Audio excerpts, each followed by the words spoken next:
heard the term digital divide. Well, I was on the front side of the divide. I was born in Ferguson, Missouri. In 1943, I was stopped by the Ferguson police and asked what I was doing, where I was. I told him. He put me in the back and rid a car, took me to the border of Connaught. He said, "Don't ever come back here again."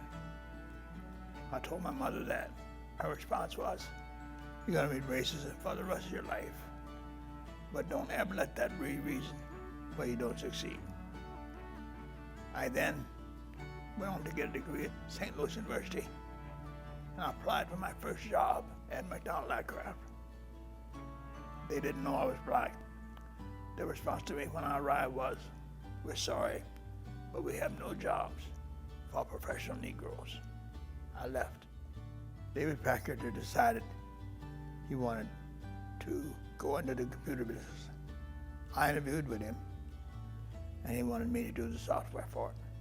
He elevated me to be among the top 60 people in the company, among 100,000. By being the first, African American to truly get involved in a company and help them build the true first mini computer, and then take that and become kind of the right-hand person to the Hewlett-Packard leadership to be able to design and build systems, software that really wasn't even contemplated right back then. All of those things he did. He made Silicon Valley, and he offered to carry me along every place he went. I was Tom Perkins' technical advisor, who would come back Intel and Tandem. I could never explain why. In 1972, someone came to me and asked if I would consider running for city council. I had never gone to a council meeting before in my life. Prior to that time, there had never been any black in the Pollock City Council. I wondered myself why I would do that.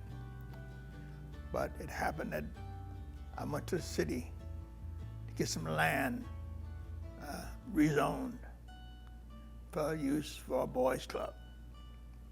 I applied, and the Planning Commission rejected my proposal.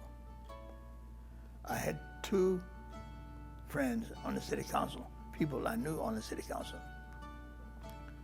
and I assumed they would support me. It lost 9-0, 9-0. So I said, now, if I were there, I'd have one vote. I kept abreast of what was going on in the industry, and I was told by HP that they were going to develop a test system for their products for underwriters laboratories. That was 1975 when they told me that. And I gathered a group. We developed a electronically controlled dielectric withstand tester, also known as a high-pot tester, the first of its kind in the world. He has really led the way decades ago to the conversation that unfortunately we're still having today. So hopefully his legacy will be to show that you can do it, and you can do it when the odds are very much against you.